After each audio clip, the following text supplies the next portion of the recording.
Good morning students. आज हम पढ़ेंगे मोलर कंडक्टिविटी। कल हमने पढ़ी थी इक्विवेलेंट कंडक्टिविटी। तो हमने कहा था conductance of 1 gram equivalent solution, electrolyte solution को हमने क्या कहा था? इक्विवेलेंट कंडक्टिविटी कहा था। तो इसके लिए हम डेफिनेशन कहेंगे क्या? Conductance of 1 mole electrolyte solution,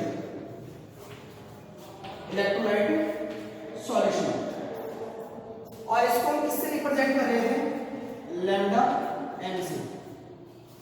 उसको हमने किससे रिप्रेजेंट किया था? लैम्डा इक्वल से। अब आप देखिए कैसे इसको समझते हैं एक बार।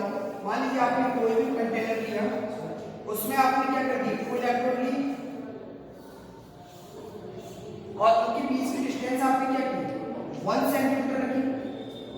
अब आपने यहाँ पे आपको पता है यहाँ क्या करेगा? आपके पास इलेक्ट्रोलाइट सॉल्यूशन होगा आपका, लेकिन वो कितना होना चाहिए? 1 मोल इलेक्ट्रोलाइट सॉल्यूशन होना चाहिए, इलेक्ट्रोलाइट सॉल्यूशन। अब आप इसमें क्या करोगे? जैसे इस करंट को फ्लो करोगे तो ये क्या होगा? आयनाइज होंगे। आयनाइज होंगे तो टोटल जितने आयन बनेंगे तो उसी के कारण क्या होगी? कंडक्टिविटी शो होगी। उसी को हम क्या कहते हैं? Molar conductivity. और मान लेते हैं इसका जो हमारे पास वॉल्यूम वो कितना है? हमें पता नहीं इसकी कितनी कंडक्टिविटी होगी। अब देखो हम बात करते हैं लैम्डा एम की। हमने पढ़ा था क्या? कप्पा जो था हमारे पास वो क्या था? स्पेसिफिक कंडक्टिविटी थी हमारे पास, और वो क्या थी? 1 ml इलेक्ट्रोलाइट सॉल्यूशन के लिए क्या थी? कंडक्टेंस थी। तो मैं मान लेता हूँ ये कप्पा 1 ml हमारे पास कितना है? VmL है। तो हम क्या करेंगे? VmL। तो हमारे पास रिलेशन आ गया किसके बीच में? मोलर कंडक्टिविटी और स्पेसिफिक कंडक्टेंस के बीच में। तो 1 मोल के लिए क्या था? 1 ml के लिए कंडक्टिविटी क्या थी? कप्पा। तो VmL के लिए क्या हो जाएगा? मल्टीप्लाई कर देंगे VmL से। आगे देखिए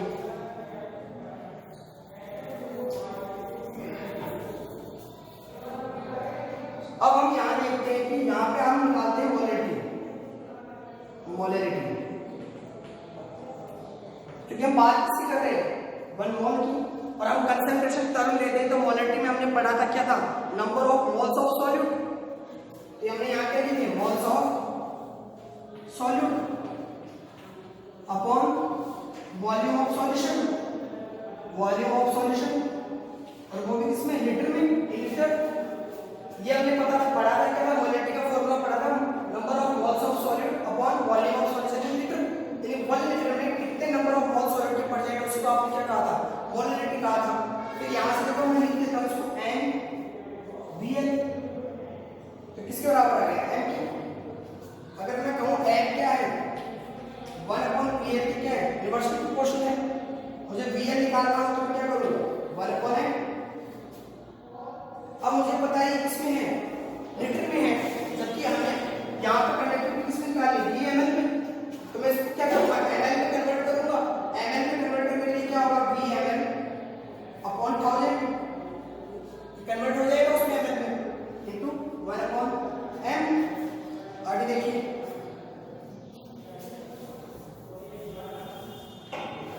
अब आप देखिए आपके पास VmL क्या आ जाएगा? 1000 अपॉन m। आपने किसकी वैल्यू कैलकुलेट कर ली? VmL की वैल्यू कैलकुलेट कर ली। अब इस VmL की वैल्यू को आप पुट करेंगे किसमें? इक्वेशन नंबर 1 में, जो आपने स्पेसिफिक कंडक्टेंस और मोलैरिटी कंडक्टिविटी में क्या किया था? रिलेशन निकाला, उसको पुट करते हैं। देखिए लैम्डा m क्या आ जाएगा हमारे पास? K * 1000 upon m। ये आ गया आपके पास क्या? Molar conductivity. क्या आ गई? Molar conductivity. अब हम बात करते हैं मोलर कंडक्टिविटी की यूनिट की। तो यूनिट कैसे डिफाइन करेंगे वो देखिए।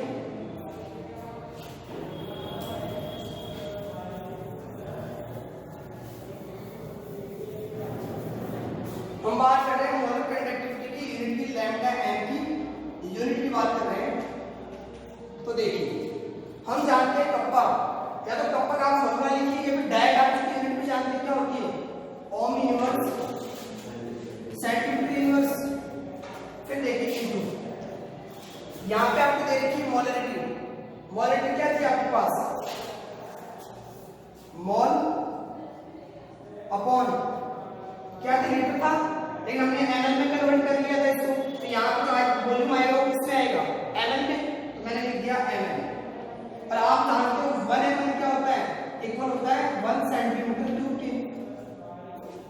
हम यहाँ क्या लिख सकते हैं, इसके सेंटीमीटर क्यूब भी नोट कर सकते हैं। तो हमारे पास क्या आ गया, ohm inverse centimetre inverse mole upon centimetre cube. अब देखिए आपके पास आ गया ये ohm inverse centimetre inverse mole inverse और सेंटीमीटर क्यूब, इसको ऊपर ले जाएंगे आप। अब देखिए ये कट हो जाएंगे, यहाँ क्या बचेगा 2 सेंटीमीटर स्क्वायर। तो आपके पास जो यूनिट है वो क्या आ गई, ohm inverse centimetre square mole inverse, ये आपके पास यूनिट आ गई। और आप जानते हो ओम इनवर्स को आपने क्या लिखा था, महो भी लिखा था। तो अगर दूसरी इस तरीके से लिखना चाहे तो क्या होगी, महो सेंटीमीटर स्क्वायर मोल इनवर्स, एक ही बात है। तो ये हम ओम इनवर्स को क्या डिनोट कर सकते हैं, महो भी लिख सकते हैं। हमने बताया था ओम इनवर्स और मोह क्या थी, कंडक्टेंस की यूनिट थी। ये था हमारा क्या, मोलर कंडक्टिविटी। कोई डिफरेंस नहीं है, एक साथ आपको बता देता हूं क्या डिफरेंस होगा। देखो आपने वहां पे निकाला लैम्डा इक्यू, यहां निकाल लो लैम्डा एम। वहां के पास वैल्यू क्या है देखिए 2000 अपॉन एन, और यहां पे एक है 2000 अपॉन एम, क्योंकि वहां पे जो आपने कंसंट्रेशन टर्म ली वो नॉर्मलिटी ली थी, और यहां पे कंसंट्रेशन टर्म ली वो क्या ली, मोलरिटी ली। तो ये फॉर्मूले आ गए थे दोनों को, फिर आपने इससे क्या कर लिया, यूनिट को डायरेक्ट कर लिया। अब देखिए आगे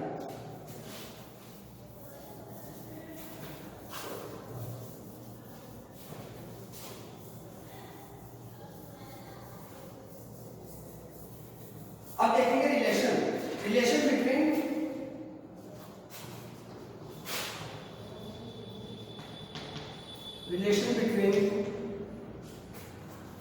इक्विवेलेंट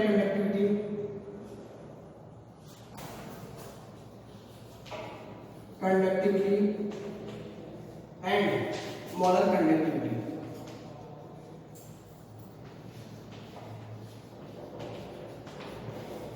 इन दोनों के बीच में रिलेशन देखें क्या होता है कि इक्विवेलेंट कंडक्टिविटी और मोलर कंडक्टिविटी के बीच में रिलेशन क्या होता है वो देखिए। हम देखते हैं लैम्डा एम और लैम्डा इक्वल। हमें पता है लैम्डा एम किसके इक्वल था, k × 1000 अपॉन m, जबकि आपके पास लैम्डा इक्वल क्या था, k × 1000 अपॉन m। ये आपके पास क्या थी, मोलर कंडक्टिविटी, और ये क्या थी, इक्विवेलेंट कंडक्टिविटी। अब आप इसको डिनोट कीजिए, देखो ऐसे लिख सकते हो आप 1 × 1000 upon m into k × 1000 upon m। k से k कैंसिल आउट, 1000 से 1000 कैंसिल आउट, आपके पास क्या आ गया, लैम्डा m लैम्डा इक्वल इसके इक्वल आ गया n अपॉन m। n आपके पास यहाँ क्या है, नॉर्मलिटी, जबकि m क्या है आपके पास, मोलरिटी। कैसे निकाला आपने, यहाँ पे लैम्डा की वैल्यू पुट की और यहाँ पे लैम्डा इक्वल की वैल्यू आपने पुट की, फिर आपने कैंसिल आउट कर दिया तो क्या आ गया, नॉर्मलिटी अपॉन मोलरिटी। आगे देखिए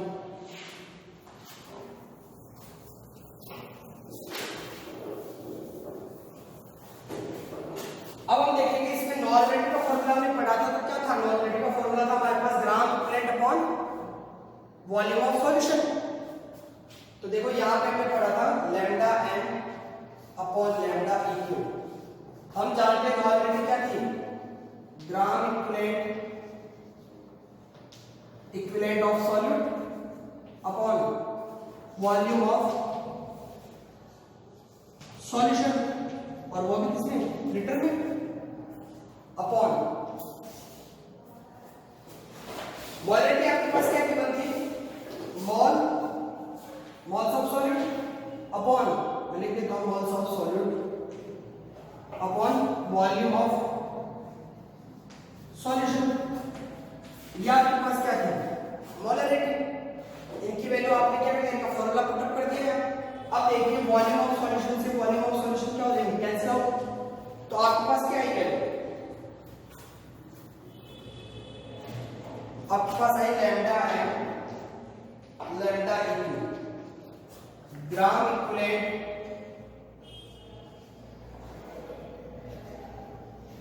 upon moles of solute.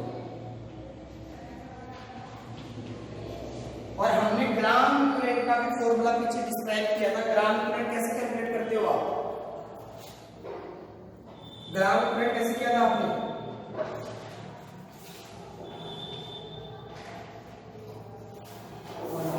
Gram equivalent आपने किया था गिवन वेट अपॉन क्या है यहाँ पे इक्विवेलेंट वेट, इक्विवेलेंट वेट। और हम नंबर ऑफ मोल्स कैसे कैलकुलेट करते हैं वो भी जानते हैं, given weight upon molar mass. यहां भी क्या लिखा था आपने? Given weight upon molar mass. ये फॉर्मूला किसका लिख दिया हमने? मोल्स का और ग्राम इक्विवेलेंट का। फिर हमने देखा गिवन वेट से गिवन वेट कैंसिल आउट, आपके पास क्या बचा? लैम्डा क्या बचेगा? जाने देता हूं ऊपर। अब आपके पास जो वैल्यू है वो क्या है? Molar mass, molar mass upon equivalent weight, equivalent weight. ये आपके पास आ गया लैम्डा एम अपॉन लैम्डा ई। अब आगे देखिए,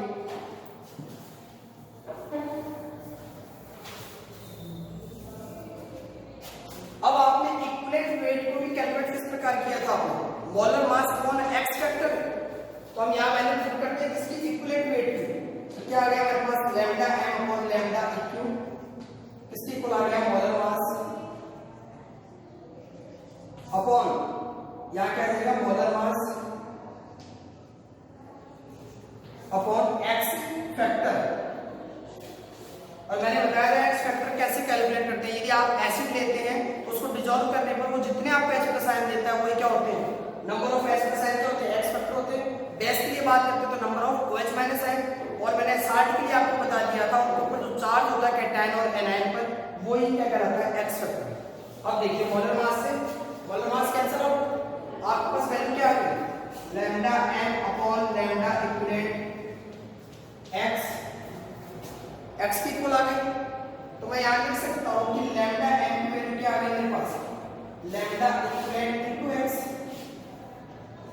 एक्स, ये मेरे पास क्या आ गया? फॉर्मूला आ गया। इन दोनों के बीच में रिलेशन आ गया हमारे पास।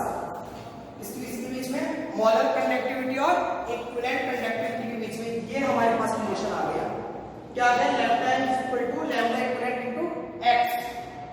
ये हमने कैसे डिराइव किया? यदि आपको मोलर कंडक्टिविटी और इक्विवेलेंट कंडक्टिविटी आ रही है तो उनके फॉर्मूले आप राइट डाउन करते जाओ और उसको सॉल्व करते जाओ। आप फाइनली कहां पहुंच जाओगे? इस रिलेशन पे पहुंच जाओगे। मैं यहां से आपको एक एग्जांपल करवाता हूं। देखिए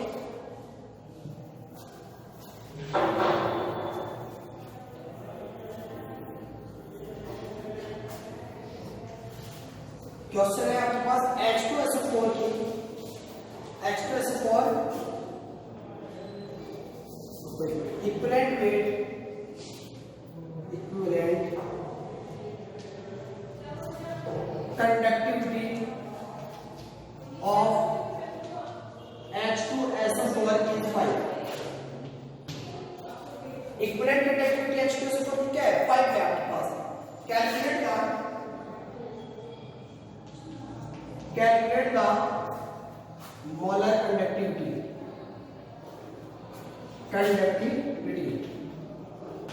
ये आपको क्या करना है? कैलकुलेट करना है। रिलेशन आपको पता है लैम्डा क्या है? इक्वल किसका था? Lambda equivalent into x. अब आप देखिए यहां फॉर्मूला रख दिया आपने lambda upon lambda equal into x. अब आपको क्या दे रखा है? यहाँ पे एक इक्विवेलेंट कंडक्टिविटी दे रखी है कितनी? 5। तो यहां पुट कर दो वैल्यू 5 इनटू एक्स फैक्टर निकाल रहे हो। सबसे पहले देखो किसके लिए दे रखा है आपको? H2SO4। ये आपके पास क्या है? एसिड है। तो number of H plus ion देखोगे आप, जैसे इसको डिसॉल्व करोगे क्या देगा? 2H प्लस आयन देगा आपको। 2H प्लस आयन देगा तभी तो आपके पास SO4 - 2 और 2H प्लस आएगा। जब आप इसको क्या करते हो? ब्रेक करते हो H2SO4 को 2H प्लस SO4 - 2। ये कितने H प्लस आयन देता है आपको? 2। तो इसकी x फैक्टर की वैल्यू कितनी आ गई? 2। तो यहां पे आप वैल्यू क्या कर दोगे? x की वैल्यू 2 पुट कर दोगे तो टोटल कितनी आ गई? 10। ये आपके पास क्या आ गई? Molar conductivity. तो हमने पढ़ लिया है क्या मोलर कंडक्टिविटी, उसके बीच में रिलेशन पढ़ लिया है और उसके बीच में एक एग्जांपल हमने कर लिया।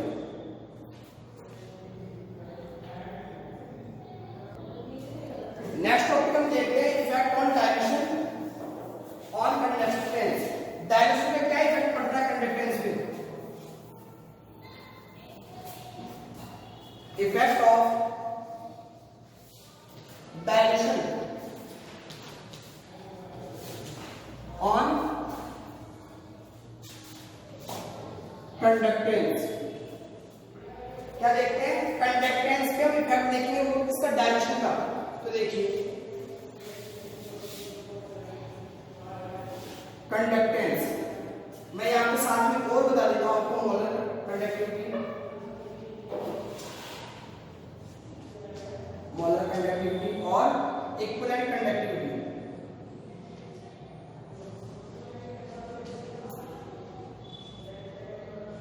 कंडक्टिविटी ये जो दोनों होती है वो क्या होती है? डायरेक्ट प्रोपोर्शनल होती है किसके? डायरेक्शन के। डायरेक्शन के यदि आपका डायरेक्शन बढ़ता है तो आपका कंडक्टेंस भी क्या होता है? इंक्रीज होता है। या फिर मोलर कंडक्टिविटी भी क्या होती है? इंक्रीज होती है जैसे जैसे आप डायरेक्ट करते जाते हो सॉल्यूशन को। कैसे हो देखिए, मान लीजिए आप क्या करोगे? किसी डायरेक्शन को बढ़ाओगे, आप डायरेक्शन कर रहे हो, इसका मतलब किसकी कंसंट्रेशन इंक्रीज कर रहे हो? आप सॉल्वेंट की कंसंट्रेशन इंक्रीज कर रहे हो। जैसे जैसे आप डायरेक्शन को बढ़ाओगे तो यहाँ पे जो आपके नंबर ऑफ आयंस है, यानी फ्लो ऑफ आयंस, जो आयन के बीच का फ्लो है वो क्या हो जाएगा? इंक्रीज हो जाएगा। क्योंकि उनको क्या मिल जाएगा? मोर वॉल्यूम मिलेगा। वो ज्यादा क्या करेंगे? Flow of ions, flow of ions क्या हो जाएंगे? इंक्रीज हो जाएंगे। क्यों? क्योंकि उनके बीच की जो इंटरन्यूक्लियर डिस्टेंस है वो क्या हो जाएगी? मोर हो जाएगी। डिस्टेंस क्या हो रही है? आयंस के बीच की डिस्टेंस क्या हो रही है? इंक्रीज हो रही है, जिसकी वजह से उनका फ्लो ऑफ आयंस भी क्या हो रहे हैं? इंक्रीज हो रहे हैं। यहाँ पे क्या हो जाएगा? डिस्टेंस बिटवीन आयंस वो क्या हो जाएगी? इंक्रीज। और वो इंक्रीज कब होगी? जब डिस्टेंस को हम क्या कर रहे हैं? इंक्रीज कर रहे हैं। तो वो डिस्टेंस इंक्रीज कब होगी? जब उनके बीच में फोर्स ऑफ अट्रैक्शन क्या हो जाएगा? डिक्रीज। तभी तो उनके बीच की डिस्टेंस बढ़ेगी, वरना तो एक दूसरे को क्या कर लेंगे? अट्रैक्ट कर लेंगे। तो यहाँ पे क्या होगा? Force of attraction, force of attraction, attraction क्या हो जाएगा? डिक्रीज। जिसकी वजह से क्या होगा? उनके बीच की आयन के बीच की डिस्टेंस इंक्रीज हो जाएगी, फ्लो ऑफ आयंस इंक्रीज हो जाएंगे, और डायरेक्ट करने पर हम जानते हैं कंसंट्रेशन की क्या होती है? डिक्रीज हो जाती है। जो भी आपने सॉल्वेंट लिया उसकी कंसंट्रेशन क्या होती है? बहुत लेस हो जाती है। क्यों? तो आपकी सॉल्वेंट की कंसंट्रेशन क्या करते जा रहे हो? इंक्रीज करते जा रहे हो। तो इस वजह से इसकी डायरेक्शन बढ़ने के कारण क्या होता है? डायरेक्शन इंक्रीज जैसे ही आप करोगे तो कंडक्टेंस या मोलर कंडक्टिविटी क्या होती है? इंक्रीज होती है। अगर ये आपके पास क्या होती है? डिक्रीज होती है, तो ये भी क्या होते हैं? डिक्रीज होते हैं। तो आप देख सकते हो अगर ये इंक्रीज होंगे तो ये भी इंक्रीज होगी, और ये डिक्रीज होते हैं तो ये भी क्या होगी? डिक्रीज होगी। ये फर्स्ट रिलेशन था आपके पास। अब दूसरा देखते हैं आपके स्पेसिफिक कंडक्टेंस के बीच में क्या रिलेशन होता है।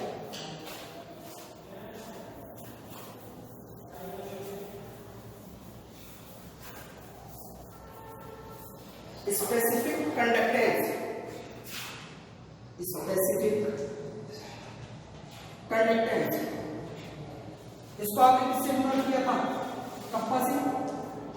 या फिर इसका दूसरा नाम भी लिखा था आपने कंडक्टिविटी, कंडक्टिविटी। ये जो डायरेक्शन क्या होती है? इनवर्सली प्रोपोर्शनल होती है डायरेक्शन। अब यहाँ पे थोड़ा सा रीजन अलग हो जाता है। जैसे आप डायरेक्शन को इंक्रीज करते हो, नंबर ऑफ आयंस का फ्लो तो इंक्रीज होता है, लेकिन वहां पे उसकी तुलना में जो आपका वॉल्यूम है वो क्या होता है? ज्यादा इंक्रीज हो जाता है उसकी तुलना में, जिसकी वजह से इसकी कंडक्टिविटी क्या हो जाती है? बहुत लो हो जाती है। वहां पे बढ़ना तो क्या चाहिए? नंबर ऑफ आयंस बढ़ने चाहिए, फोर्स ऑफ अट्रैक्शन कम होना चाहिए था, लेकिन वहां पे जो वॉल्यूम है वो बहुत ही स्पीडली क्या होता है? इंक्रीज हो जाता है, जिसकी वजह से आसानी से क्या नहीं हो पाती है? फ्लो नहीं हो पाते, जिसकी वजह से कंडक्टिविटी क्या हो जाती है? लेस हो जाती है। तो यहाँ पे क्या होता है? ये इनवर्सली प्रोपोर्शनल होता है इसके स्पेसिफिक कंडक्टेंस। ये टर्म्स आप याद रखिए। तो आपने तो देख लिया स्पेसिफिक कंडक्टेंस के तो डायरेक्शन कैसा है? इनवर्सली प्रोपोर्शनल है। बाकी सभी के लिए कैसा है? Directly proportional. यदि यहाँ पे डायरेक्शन की वैल्यू इंक्रीज होती है तो इसकी वैल्यू क्या होगी? डिक्रीज। और इसकी वैल्यू अगर डिक्रीज होती है तो इसकी वैल्यू क्या हो जाएगी? इंक्रीज। अब हम इसके बाद में देखेंगे डायरेक्शन का डिसोसिएशन पे क्या इफेक्ट पड़ता है। जब हम क्या करते हैं? किसी भी चीज को डायल्यूट करेंगे तो जो आपके पास जो आपने कंपाउंड लिया था वो डिसोसिएट होगा, किसमें? आयन में डिसोसिएट होगा। तब आपका उस पर क्या इफेक्ट पड़ता है? किसपे? डायरेक्शन का कंडक्टिविटी पे क्या इफेक्ट पड़ता है वो हम करेंगे नेक्स्ट क्लास में। आज के लिए इतना ही। Thank you.